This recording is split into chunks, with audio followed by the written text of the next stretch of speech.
Circle of Life, in Jesus' name. Chapter 7. April 4th, it's Thursday morning, Stewart home, Pine Forest, Georgia. Someone want to tell me what's going on here? Jake would have jumped to his feet, but he couldn't because Lena's body was sprawled across his. Chaz stood in the den, his hands on his hips. He didn't say another word, only waited patiently. Jake swallowed hard and gently took... Excuse me. Jake swallowed hard and gently shook Lena. She stirred. Bugs, get up, he said. She smiled up at him. He nodded toward her father, and she looked over her shoulder. Daddy! She jumped off the sofa, taking the blanket they'd pulled over themselves the night before with her. She stood there, smoothing her hair, straightening her clothing, not that it needed straightening. Jake rose and started pulling his shoes on. Daddy, it's not how it seems. How does it seem? He asked. I mean, it looks like we slept together. And? Well, I mean, we did sleep together, but nothing happened. Really? You have to believe me. We wouldn't do that. Not here on the sofa. Not anywhere, Jake added quickly. Chaz cut his eyes to Jake. I'll deal with you in a minute. Jake huffed out a breath and nodded. Daddy, we just talked for so long. Next thing we knew, we'd fallen asleep. Jake woke up and started to go home, but it was like 3 in the morning, and he didn't want to disturb his parents or guests if he went home at 3 in the morning, so he just stayed. And you, being a great hostess, couldn't find your way up to your own room? You had to stay down here and sleep all over him? I wasn't all over him, Dad, she said, her temper beginning to take hold. We were sort of sitting together, and then we fell asleep, and he lay down, and I laid next to him, that's all. It's no big deal. Chaz shook his head at her. Are you that innocent? Why don't you ask Jake if it was a big deal? Jake's eyes opened wide and his lips pressed tightly together. Lena looked at him for the answer to her father's question, but he looked down. It had been heaven sleeping next to her. Her body all cuddled up against him. He knew good and well he should have gone home. And it was definitely a big deal because he'd been considering the consummation of their relationship half the night. Well, you're no help, she muttered when he didn't say anything. May I remind you, young lady, that you have young brothers living in this house, and you need to set an example for them. Now, it's already sunrise. Do you intend to take care of the horses? She looked down. Yes, sir. Then do it. She looked over at Jake and moved toward him, pressed her mouth to his. Good morning, she said softly. Have a safe flight. He smiled at her. Thanks, Bugs. She turned to go upstairs to get dressed, and Jake watched her leave, his eyes wandering over her. Chaz cleared his throat, and Jake jerked his head back to attention. You got anything to say for yourself? Chaz asked. He sighed. I don't really know what to say, sir. You're right. We should have considered the boys, and I should have gone home, even at 3 in the morning, but I couldn't make myself do it. Why not? Are you a grown man or not? He rolled his eyes. I'm beginning to wonder about that. I guess I didn't leave because I can't stand to be away from her. Chaz didn't speak and only stood there waiting for him to go on. Jake looked toward the steps, then back to Chaz. I guess what I'm saying is, Uncle Chaz, I think I'm in love with your daughter. Chaz rubbed his hand over his face. Well, of course you are. Any idiot can see that. But I know I told you no rolling around in the hay. Jake smiled and motioned to the couch. Well, this isn't hay. Ha, very funny. Look, son, I really hope you two work things out. I can't think of a better man to have in my daughter's life.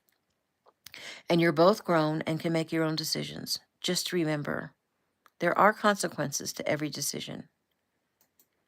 Got that? Yes, sir. Jake's phone went off and he scooped it up off the coffee table.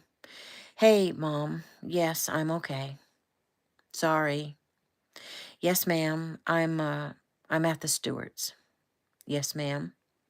Sorry. I was talking to Lena and we fell asleep. Okay. Well, tell Dad I'm on the way. 5 minutes. Bye. He looked back up at his Uncle Chaz. I gotta go. He patted his pocket. to make sure his keys were still there, and reached up under the sofa and pulled out his firearm, clipped the holster inside his jeans. He held his hand out to Chaz. Sorry, Uncle Chaz. I'll do better. I really got to go before my father blows. Chaz nodded. Get out of here. And Jake, have a safe flight. Thank you, sir. New scene. April 4th, Thursday morning, Kino Martial Arts, Newport, California. Gabe was surprised when Grandmaster Kino asked him to do all forms from white belt to black belt as one long series. It was actually quite a feat. The forms were from different styles, and Master Apple had taught this form in his classes, but it'd been a while. Gabe hadn't trained consistently lately because of football and baseball at school taking up all his time. Gabe's mind scrambled. For a second, he couldn't even think of the first movement. Well, since you're not used to this exercise, Taylor will do them with you. Just follow her, Grandmaster Kino instructed. Gabe drew a deep breath and nodded. He looked at Taylor. Her long, dark hair was up in a ponytail. She wore a plain white uniform, her black belt wrapped around her perfect little waist. Her cheeks were a little pink. He wasn't sure if it was from embarrassment or excitement. Her feet were bare. She moved up to his side and then took one step forward so that he could see her. Eric nodded. Begin. They worked perfectly together, each movement precise, fluid, yet strong. Each foot was placed correctly, each hand exact, each block, punch, or kick powerful. It was an exquisite show of the beauty of the art. Only at one point did Gabe forget, for just a second, what was coming next. And Taylor stopped, showed what he missed, and then they began from there. When they finished, all nodded their heads in approval. It was a beautiful dance. Well done, Eric said. Now, give me 200 push-ups. Gabe didn't even question it. He knew why. He drew a breath and began. Taylor smiled at her grandmother, and Shelley winked at her. By the time Gabe finished his punishment for forgetting a simple form, he was breathing hard again. Logan felt bad for him. The rest knew that the harder Eric was on Gabe, the better he'll be on Saturday. New scene. It's still April 4th, Thursday morning. Kino Martial Arts, but this one in Laguna, California. Ricky shook his head and moved to correct the kick Julian had just placed. Kick the bag again. Julian kicked again, and it made a soft thunking sound. By turning off your back foot, you lost all your power, Ricky said as he shook his head. This kick should take your opponent out in one connection if you shift your weight to the front leg. He demonstrated, kicked the bag. It made a loud, reverberating whack. Now go again. Yes, sir, Julian murmured, not because he was being disrespectful, but because he couldn't breathe. Jeffy stepped up and whispered something to her brother, and Ricky nodded. Julian, are you dizzy? Julian looked from Jeffy to Ricky. He knew, as did everyone who was enrolled with Kino Martial Arts, that Jeffy Kino, whose real name was Juneflower, was psychic. She didn't even have to touch you to know what you were feeling physically or emotionally, and honesty was a big deal to the Kinos, and they'd know he was lying if he denied being dizzy. Yes, sir, a little bit, he admitted, hoping it didn't make him seem weak. Take a break. Be back in 10. When we get back, I want you to use the sequences we've been working on to spar against Cam, and then young Eric, and then Joey. So be running them through your head while you rest. Julian bowed. Yes, sir. What do you think? Ricky asked the others after Julian left. I think it's going to be a tough match, Joey said. I think he has a good chance, young Eric said. He's definitely powerful, Cam Wallace said. If he can move fast enough to connect, he's got a good chance. Jojo? Jojo grimaced. Well, to be honest, I think he's moving slow. Uncle Rick, you know good and well that speed is how you were able to beat a lot of guys that were bigger than you and stronger than you. Ricky nodded, as did the others. Jeffy? Well, physically, I can't say anything different than you guys have said. Mentally, I think he needs some work. I think he's timid, maybe afraid of messing up. She pointed to her head. That's what I'm seeing. He doesn't want to disappoint you. He's extremely grateful for you selecting him, and he's worried that you might regret the decision. Ricky nodded. Julian Washington was a good guy, humble, teachable, hard worker. He'd have to have a counseling session with him at the house tonight. Ricky looked up. And Justin, Ricky said, we haven't heard from you. Justin shook his head. What else is there to say? Ricky smiled. Well, I don't want you to tell me how you think Julian's doing. Tell me how I'm doing. You've worked with my father longer than anyone. What am I missing? They all smiled in appreciation of Ricky's humility. He had always said he could never fill his father's shoes. Ricky, Justin began, I've watched you closely these past 2 days. At times, I've had to remind myself that it wasn't your dad standing there giving direction. You say what he says. You pick up on the same mistakes. You are almost a carbon copy in teaching skills. The only thing I see different is maybe your confidence level in this task. If you could see yourself through my eyes, or probably the eyes of everyone here, then you wouldn't lack any confidence. I'm proud of you, Rick. I know your father, if he were a fly on the wall watching you, he too would be so proud of you. Huh, Joey said. Knowing Jason, he probably is a fly on the wall. Everyone laughed. Take heart, Ricky, Justin said. Beating your father is going to be difficult for you, but beating you is going to be difficult for him. Ricky frowned. He wasn't sure he liked the sound of that. Young Eric approached. You see, Dad? That's what I was talking about the other day. My confidence stems from yours, and yours stems from your father. It's a strange feeling to think of the younger becoming stronger. When did you become so wise? He laughed and shrugged. When did you? Jeffy looked over at the two of them, her eyes welling with tears. Cam put his arm around her. You want to let me in on it, my love? She sighed, yes, very soon. She rubbed her hand over her abdomen, but not right now. New scene, April 4th, Thursday afternoon. Keno Martial Arts, Newport, California. Eyebrows raised, Grandmaster Keno nodded his head. That was perfect. Good job, Gabriel. Gabe had his hands on his knees and he was breathing hard, but at least he was still standing. He smiled at the compliment. It was a high praise coming from Grandmaster Keno, who would only say something was perfect if he thought it was. He glanced over at Taylor, who was smiling admiringly at him. Gabe smiled back. Yesterday, Logan had told him it would get easier, and maybe it was because he hadn't collapsed on the floor at all today. Oh, he was tired, exhausted, yet he was feeling a second wind, and things were coming to him faster, more naturally. Muscle memory was already happening. They'd worked hard all day. He'd been informed that his father and neighbors had just touched down, and they would be at the house by the time Gabe arrived. The last part of this day would be spent sparring against some of the most lethal men in the world, and also against Logan, who was a 19-year-old third Dan. Gabe's focus was to be speed, quick hands, quick feet, quick blocks. He worked hard and well against them all.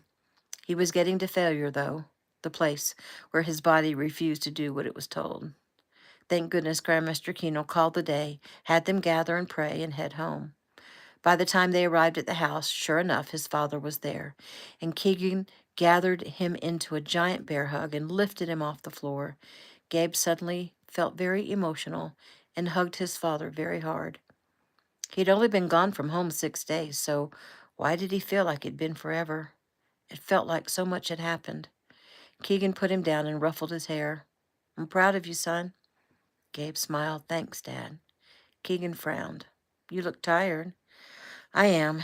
He thought about explaining to his father about how tough the past few days had been, but was too tired to even try. Gabe, Jake called as he came down the stairs from putting his luggage in a room. He also gave him a giant hug and set him down and told him how excited he was for him. And smelly, he added. Gabe nodded. I'm sure. Master Apple then emerged from the kitchen. He stopped. Gabe bowed to him, and John returned the honor. I'm so proud of you, Gabe. Thank you, sir. Eric stepped in, shook hands with everyone. Thank you for trusting me with your son and your student. As you can probably tell, he's exhausted and depleted. He probably wants to go take a shower and eat. Please make yourselves at home while we get dinner on the table. Can we help with anything? Jake asked Shelley. We're having the meals catered during this time that we're all off torturing Gabe, so there's not much to do, but you can help me get some plates and utensils set out. While Shelley, Jake, and Taylor worked in the kitchen, Mark and Jeff said their hellos and goodbyes and took their leave to go be with their own families. Jason touched base with Keegan over some pending clients at Ameritech, and John and Eric spoke about Gabe's training. Eric told John they had a highlight video of Gabe's training over the past 2 days and that he and Keegan were welcome to see it. Actually, he encouraged them to watch it so that they could know and understand what the young man had been through in 48 hours. 20 minutes later, Gabe came down the stairs, freshly scrubbed and more relaxed. He went to the kitchen and immediately spotted Taylor reaching up into a cabinet for something. He moved up behind her, reached over her head, and lifted a large platter down for her. She turned and smiled up at him, and he smiled down at her. "Hey," he said. "Hi. Thanks for your help with forms today. You were amazing." "You were too," she sniffed. "You smell good." He smiled bigger. "Thanks." You two want to stop the chit-chat and let's have dinner?" Logan said with a laugh. "Wow. Give a guy a break," Jake put in. "Not yet. After Saturday," John Apple added. They all went to the table. John was asked to bless the food. He did, and they dug in. Gabe felt like he couldn't get the food into his mouth fast enough. He looked up to see his father watching him. He smiled and looked around. It seemed everyone was looking at him. I got hair sticking up or something?" Eric smiled. "It appears you are what's on everyone's mind." "Well, I don't like it. Think about someone else." Everyone laughed. Gabe sighed, and then he felt Taylor's hand slip into his. He glanced down at her, gave her hand a squeeze, and leaned forward. "Thanks for the support," he whispered. Eric cleared his throat. "Gabe, after dinner we'll do some mind work, and then you can visit a few minutes with your family, and then you'd better hit the bed." "Yes, sir," Gabe said. 20 minutes later, Gabe sat in the hot seat across from Grandmaster Keno. "How are you feeling?" Gabe nodded. "I think I'm okay." "I couldn't help but notice you were quite emotional when you saw your father." Gabe's eyebrows arched. "You saw that?" Eric shrugged. "I'm very focused on you right now, on everything you do, everything you say. At this moment in time, you are my student, and I take that responsibility very seriously. So I want to talk about that emotional response to your father." Gabe looked down. "I'm not sure what that was about. He hugged me, and I suddenly felt like crying like some 2-year-old kid. I mean, I've only been away from home 6 days. I've been gone a lot longer than that at summer camp and football camp." "Well, the relationship between a father and son is indeed special," Eric said softly. "The bond between the two of you is strong." Gabe nodded. "It's been a long, difficult week for you, and a lot has happened. Jeff gets called away. You inherit a huge responsibility. Mickey gets lost. Jeff gets shot. Then you come here and put on that amazing display at the shooting range. A big high. The next day you blow us all away at the class sparring competition after you'd already given your all during class. The next 2 days are, I'm going to guess, some of the hardest training days you've ever been through. A lot has happened." "Yes, sir, but that stuff shouldn't make me blubber like some baby." "Well, don't exaggerate. You weren't blubbering." "Yeah, only because I held it in. I sure felt like blubbering. I'm surprised that you noticed. I only picked up on it because, like I said, I'm very focused on you." He sat quietly a moment. "Gabe, have you ever heard the stories of how men come home from serving in the military and they don't really want to talk about the things they've seen and the things they've done?" "Yes, sir. My father is a Marine, Special Forces. He served in Afghanistan and Iraq. He's that way." Eric nodded. "Well, even though they don't really want to talk about their experiences, they will talk about it with fellow military, and there's a reason for that. They know outsiders could never understand what they've been through. Outsiders just don't get it, and it's too hard to try to explain it to them. But fellow soldiers, or in your father's case, fellow Marines, they do get it. They've been through the difficult training. They've fought the personal battles. They've seen the horror. This week, you haven't really seen horrors, but you've been through a difficult time. You fought some deep personal battles, and you need your father to not only know what you've been through, but to also know what you've accomplished. Gabe looked up, tears forming in his eyes. Your father has a commanding presence, and you need him to understand, and that's why, at this moment, he's watching video highlights of your training from these past 2 days. He's seeing not only the good parts, but the hard parts, the failures and successes, the victories, and the falling flat on your back in utter exhaustion. The look of surprise first and then gratitude on Gabe's face was satisfying, and Eric smiled. You know, you're a lot like your dad. Yes, sir, I've been told that a lot. Not just physically. Your dad is a serious guy, no nonsense, very intense. You're like that. Gabe smiled, then frowned. People call him a killer. Well, it takes a strong man to do what he has to do to protect the innocent. He's a warrior. Jason knew what a good man he was from the first time he met him, which was why he seduced him away from the FBI and brought him on at Ameritech. God sent your father, and you, I might add, to this world at this time, as a light, and to be his warriors. And those warriors have to do hard things, and not everyone is cut out to do those things. He paused and took a deep breath. Are you strong enough to do the things God needs you to do, Gabe? I strive to be. I want to do God's will. I know you do. I've known that about you for a long time. He paused. You know, you being named Gabriel wasn't just a coincidence. He is one of God's archangels. His name means God is my strength. You will go into this little competition with the will to hone yourself into the warrior God is waiting for you to become. Win or lose doesn't matter, though I know it matters to you. However this tournament turns out, it will be exactly how it was supposed to turn out. God has a plan, Gabe, and I trust that plan. Then you think I'm going to lose? Eric smiled. I would never go into a competition thinking that way. I think you're going to win, but I will accept whatever God's will is. I don't always know his will until the last minute, but don't worry. We're going to win. He sighed. We've talked long enough. Before we go back out, may I have permission to lay hands on you and give you a blessing? Gabe was surprised by the offer, but nodded. Eric moved to stand beside Gabe. He laid his hands on his head. He closed his eyes and began to pray. Gabe felt an immediate warmth move through his body. If he didn't already have a strong faith and belief in God and in his Son, Jesus Christ, he would be an immediate believer now. He felt the Holy Spirit move through him, and his eyes filled to overflowing. And Grandmaster Kino blessed him with healing in his body and heart and strength to overcome adversity. Gabe felt renewed, at peace, and so very grateful. Eric and Gabe joined the others in the living room. Keegan turned as his son entered the room. Gabe looked up to see himself on a large screen TV, holding his own for a few seconds against three mighty warriors, namely Jason, Mark, and Logan. Jake was excited. Look at that, he said, jumping to his feet. Oh, man, that was impressive. You are going to kick butt, Gabe. Gabe only sighed. Yeah, did you see the part when I, fell on my face? Jake laughed. Yep, been there, done that. I'm telling you, Gabe, you are doing great. Thanks.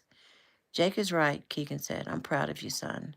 Gabe shuffled and pushed his hands in his pockets. Thanks, Dad. Master Apple nodded. It's been a rough week, huh? Gabe nodded. Yes, sir. He breathed a sigh of relief. It felt good to know that they knew what he'd accomplished so far without him having to take the time and energy required to tell them all about it. He looked over at Grandmaster Kino and nodded his thanks. And Eric smiled. Well, if you all wouldn't mind, we can have our family prayer now. Then you guys can visit a bit, but Gabe really needs to be in bed by 8:30 at the latest. They all knelt together, while Eric himself prayed. Afterward, Jason said his goodbyes. Eric, Shelley, Taylor, and Logan made their way upstairs, and Gabe sat with his father, Master Apple, and Jake, discussing things they'd seen on the video. It wasn't long, though, before he was yawning, and they ushered him off to bed. About that time, Shelley came back down to see if anyone needed anything. They assured her that if they did, they would get it themselves. They'd been guests at the house enough times that they knew how things went. She wished them a good night and reminded them that the doors are already locked. And after hugging his dad one more time, Gabe made his way upstairs, finding himself hoping Taylor would come to his door again. He waited a good 15 minutes before he gave up, and sleep overtook him. New scene, April 5th, Friday morning, Stewart Ranch, Pine Forest, Georgia.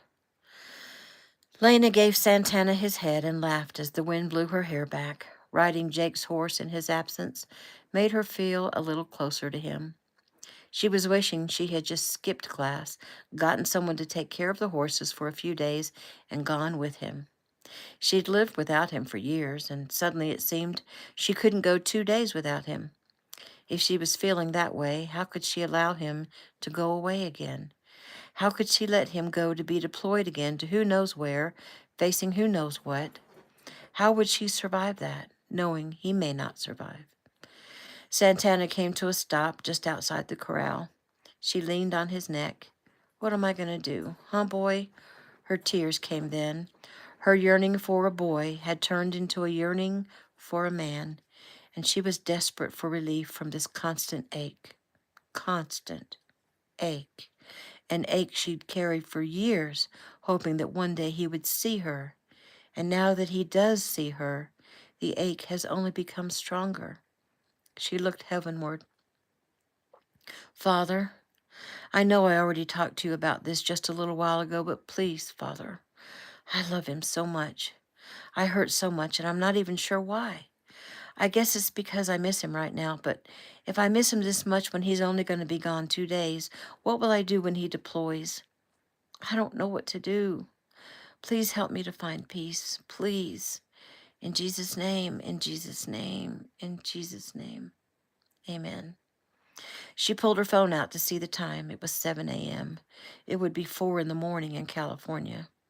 Sighing, she put the phone away and hurried to feed and groom the horses.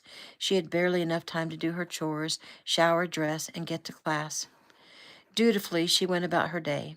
Later, as she drove her 2007 Ford Bronco, she thought about the class she just attended. The class has been as boring as she thought it would be. Would she feel the same way when she started her classes for vet school?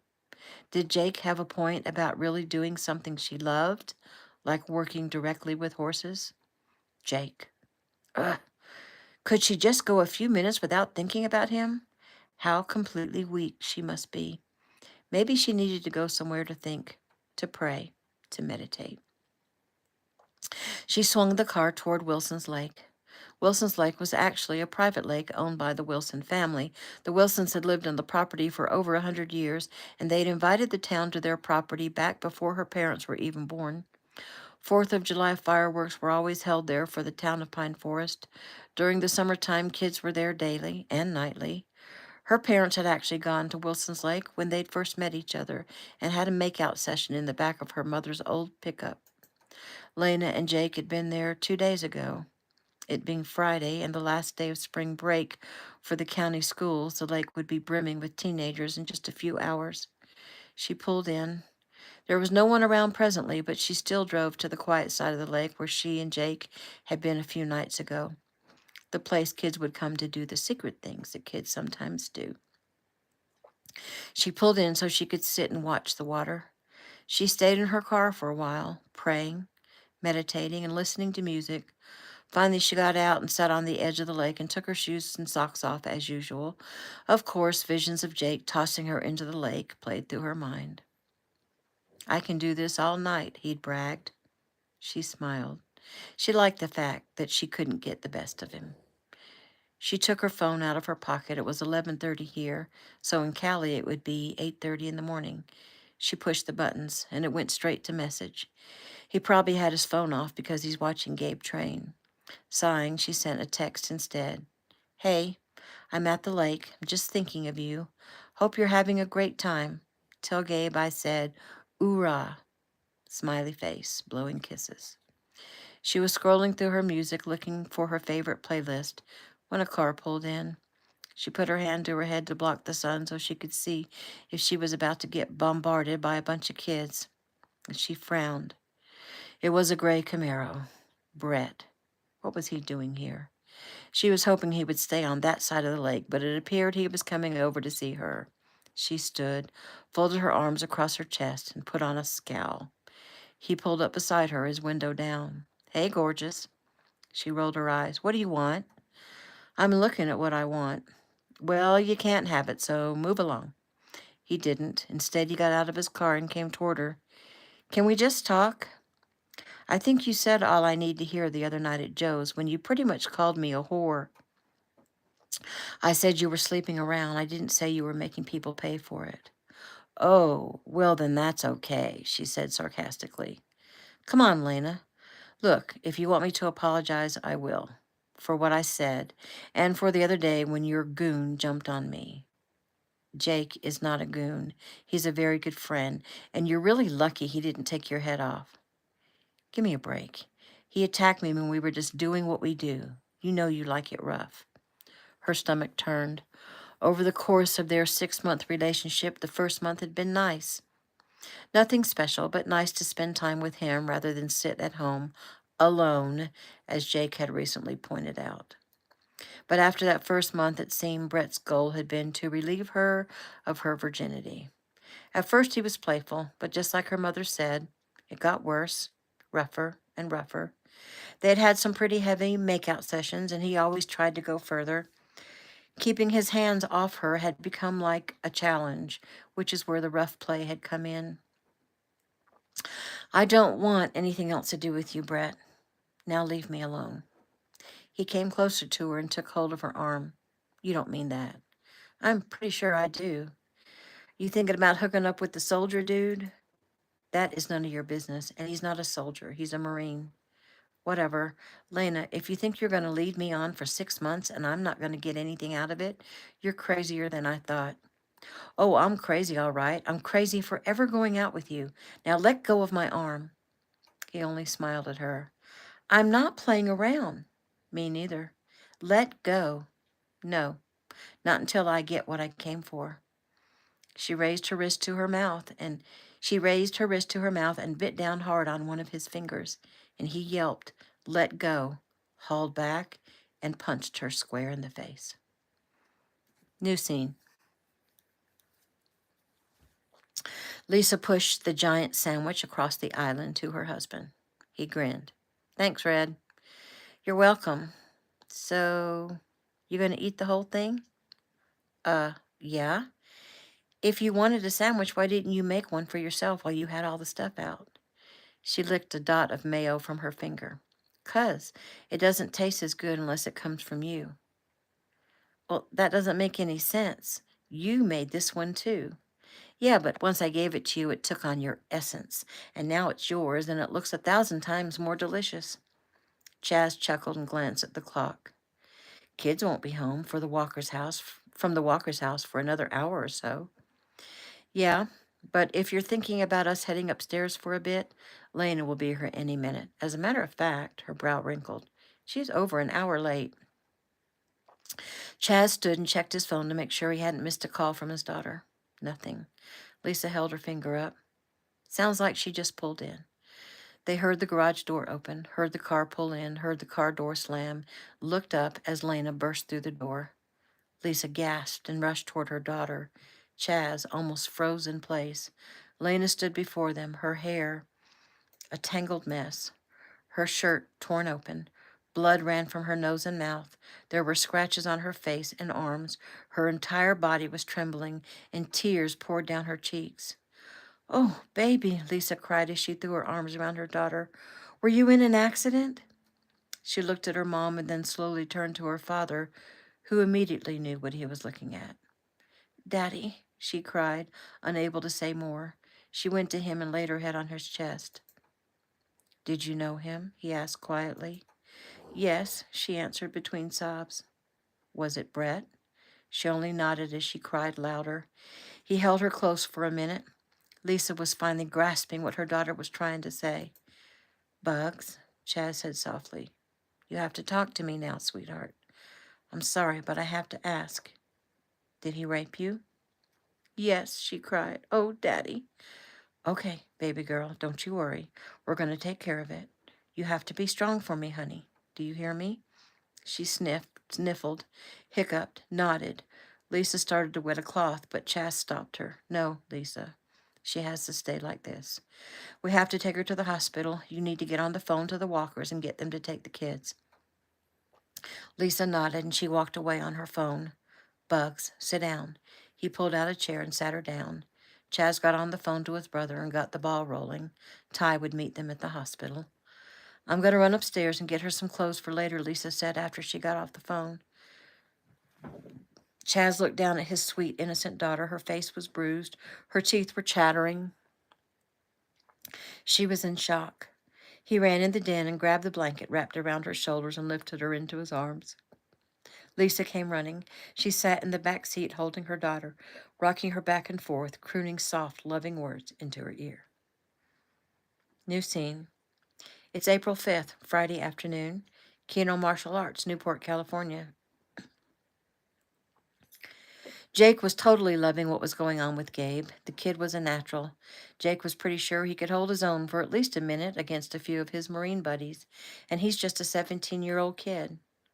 I can't wait for tomorrow, Jake told his dad. I can't see how another black belt could take him on. Well, remember, son, the other teacher is Ricky Keno, the Ricky Keno, and I'm sure he's not going into this blindly. And also remember, Ricky learned everything he knows from Eric. I think it's going to be a closer battle than you think. Well, maybe so. Either way, I'm really looking forward to it. Me too. Eric had worked Gabe hard all morning, given a mid-morning break, worked him and stretched him until 1, and was getting ready to end the day early. He called everyone together. Whatever I can teach you has been taught. It's time to rest and get centered. Gabe, we'll end with you and Taylor doing your forms, and then we'll go home for our pre-tournament rituals. Yes, sir, Gabe responded and moved to the center of the mat. Taylor moved to stand beside him. This time she did not take one step forward. You may begin, Eric said. The group watched in admiration as the two young people went through the Keno elongated version of forms. Not a mistake was made. No forgetting anything this time. The dance was perfect. And when they finished and bowed, the group cheered. They arrived back at the house. Everyone either showered and dressed or just dressed. Dinner was laid out. It was heavily laden with carbs. Candles were lit, prayers and blessings pronounced, wine sipped by the adults, and plates filled and emptied with some filled again. As he had the past 2 nights, Eric asked to see Gabe in his study. You feeling pretty good about tomorrow? Pretty pumped. No fear? Gabe searched his mind. No, sir. Anxiety? None. How are you feeling? Actually, it's weird, but I feel pretty relaxed. Eric smiled. Good. Go out and socialize for a bit, but bed by 8:30. Gabe grinned. Yes, sir. He rose, went to leave, but stopped. Grandmaster Keno? Yes? I can't thank you enough for what you've done for me. I will never forget this for the rest of my life. Nor will I. Gabe bowed deeply, and Eric returned the honor. Gabe went out to find his father and the apples, and they had come a long way to see him. However, he couldn't help but look around for Taylor. It seemed she was making herself scarce. She was nowhere to be seen. Disappointed, he made his way into the living room. There's the man of the hour, Logan said. Gabe smiled. Not yet, but hold that thought. How you feeling, son? Keegan asked. Are you ready? Yes, sir, I'm ready. Me too, Jake said. So looking forward to this. Where's Master Apple? Gabe asked. He got a phone call and stepped out the front door, Jake replied. Gabe sat down next to his father to talk, but it wasn't long before the excitement of the past few days caught up to him. When he started yawning, his father insisted he go get some rest, and Gabe finally agreed. He went into the kitchen to say goodnight to Miss Shelley and looked around to see if maybe Taylor was sitting somewhere nearby. She's outside, Shelley offered. Gabe looked out the giant glass door. There she was, sitting on the steps that led down to the volleyball courts. Shelley pushed a button to open the motorized door and smiled at Gabe and ushered him through. He kissed her cheek as he passed. Taylor remained sitting as he came up behind her. He stepped down in front of her, a few steps until he was about eye level. Hey, he began. She smiled. Hey. You doing okay? He asked. I'm doing fine. Why do you ask? Well, you're sitting out here all alone. She smiled sweetly. I'm just giving you some space. Well, when it comes to you, I don't need space. Her eyes opened wide. Wow, those are some mushy words. He shrugged. And they're about to get mushier because I don't have a lot of time. I'm leaving tomorrow evening. I'm supposed to be in bed right now, and I won't be able to get near you before the fight tomorrow, except maybe to help me stretch. I got to do this right now. Do what? He held his hand out to her, and she placed her hand in his, and he pulled her up to stand in front of him. I want to ask you a question. Okay, shoot, she said, giving a soft giggle. He smiled. What's so funny? You know, shoot, that thing you do so well. He chuckled. Oh, yeah, that. So what's the question? He drew himself up. May I have, or, will you give me a kiss, like, for luck? She drew in a deep breath. Oh, Gabe, most definitely. He moved closer and put his hands on her waist and pulled her forward, and she tilted her face up, and he lowered his head, and the first touch of their lips was like electricity. His breath hitched, and she sighed. Gabe hadn't kissed a lot of girls yet in his life, but of all of them, this one would always stand out as the first real kiss. They pulled away for only a few seconds and then dove right back in. Shelley watched from the kitchen window, smiling with a sigh. What are you looking at? Eric asked. Shelley put a finger to her lips and pointed outside. Eric looked out and quickly looked at his watch, then looked back out. Keegan came in the kitchen to say goodnight. What are we looking at? He asked.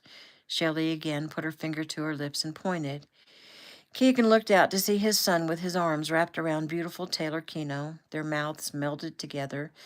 They watched for a few moments.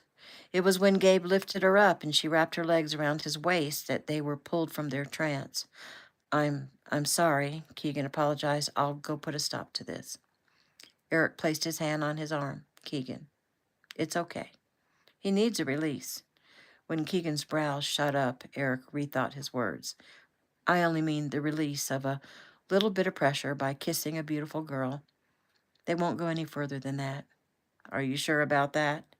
Well, I know my granddaughter, and I'm pretty sure that your son wouldn't do anything to displease you because he loves and honors you above all else, except God. So I should trust him. Eric nodded. Well, you sure couldn't trust me at that age, Keegan admitted. Eric smiled. Different times. They watched as Gabe set Taylor back on her feet, and the kids turned and headed toward the house, hand in hand. They're coming back, Shelley said. You guys go away. Eric frowned at his wife. I don't hide in my own house, and certainly don't shy away from uncomfortable circumstances. Are you uncomfortable? He smiled. No, but Gabe is about to be, and that's okay. It's good for him. Keegan nodded. I like it. Gabe looked up as they came through the glass doors. Oh, he muttered when he saw the three people standing there. I was just saying goodnight to Taylor before I went up to bed. Taylor didn't say anything, only blushed. Eric raised his eyebrows in mock sternness. What part of bed by 8:30 do you not understand? Gabe knew that Grandmaster Keno would expect only honesty, even though he also knew he wasn't really angry with him. I understand 8:30 well enough, and I willfully disobeyed when I saw the chance to speak with Taylor, knowing I probably wouldn't get a chance to see her alone tomorrow. I weighed the options and decided whatever punishment you could give me would be worth the time spent with her. Taylor smiled. Eric smiled and nodded. Shelley grinned from ear to ear, and Keegan's mouth dropped open. Who was this kid? Gabe stood tall, waiting to hear what his punishment would be. Well, there will be no consequences because of your honest answer, Eric said with a smile. Just don't push it, kid. Yes, sir.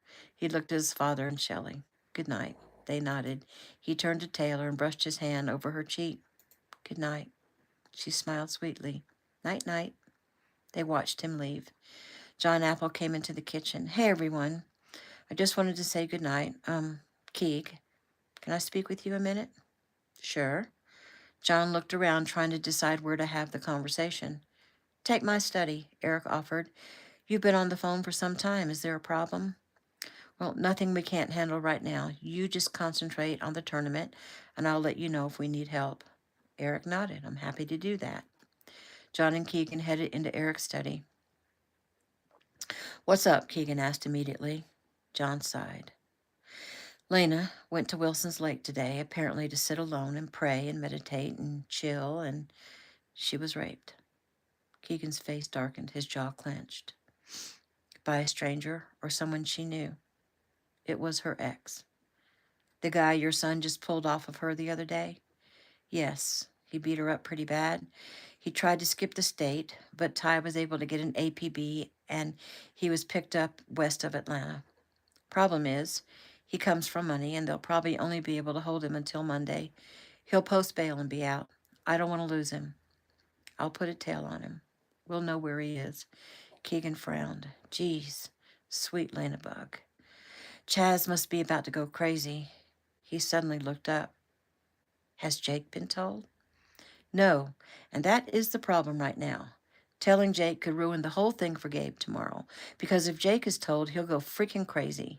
He'll demand to go home right away. Gabe will know something is up, and he won't be able to fight until he knows what's happened, and then when he learns what's happened, he won't be able to fight in a meaningless tournament when his friends, who are like family to him, are suffering. Keegan nodded and bent his head in thought. And Gabe would be right, because I'm feeling the same way. I knew you would say that, but hear me out. This tournament is not meaningless. It is going to be nationally televised. He cannot drop out, not now. Besides, you signed a contract. This event is going to change Gabe's life one way or the other, and we have to make sure it's in a positive way. His only option is to fight and fight well. It may seem harsh for me to say, but what's done is done. We can't change what happened to Lena. All we can do is help her deal with the aftermath. So we wait until after the tournament to tell Jake. As soon as that's happened, he'll want to get home to her, and we'll see if we can arrange some earlier transportation and maybe even a chopper from the Atlanta airport to get Jake to her side ASAP. I'll talk to Jason, Keegan said. But make sure Jason understands that neither Gabe nor Eric are to know until we tell them tomorrow. Keegan sighed heavily. Got it. So how good of an actor are you? Keegan smiled. You know I worked undercover for years. I think I can handle myself. We'll do it for Gabe's sake. And we might need to have a few reinforcements come time to tell Jake. I mean, the country boy thing combined with the Marine thing, I'm not sure how he might react. Keegan nodded. Roger that. His statement triggered a memory. So, a long time ago, when I was in Washington getting ready to face that congressional hearing, and you had all the guys holding me down when you told me Lizzie had been assaulted. Were you the mastermind? Guilty. But there was a difference. I was sure how you would react, and I needed you to face that hearing or it would have ruined you. Keegan nodded. You're a good friend, John. He grinned. Right? As the two men came out of the study, they saw Jake in the kitchen tossing his phone down onto the counter. He looked up. Oh, hey. So what's up? Something happened at the inn? Yep, but it's nothing we can't handle. Everything okay with you? John answered. Yeah, I guess. It's just that I can't seem to reach Lena. She called me earlier and texted me that she was at the lake, and I've tried to return the call several times, but she's not answering. Well, it's late there now. She's probably in bed, Keegan said. I guess. It's just strange. Well, you'll be back there tomorrow, and all will be well, John added. I'm going to get some sleep. Good night, guys. Night. That is the end of Chapter 7.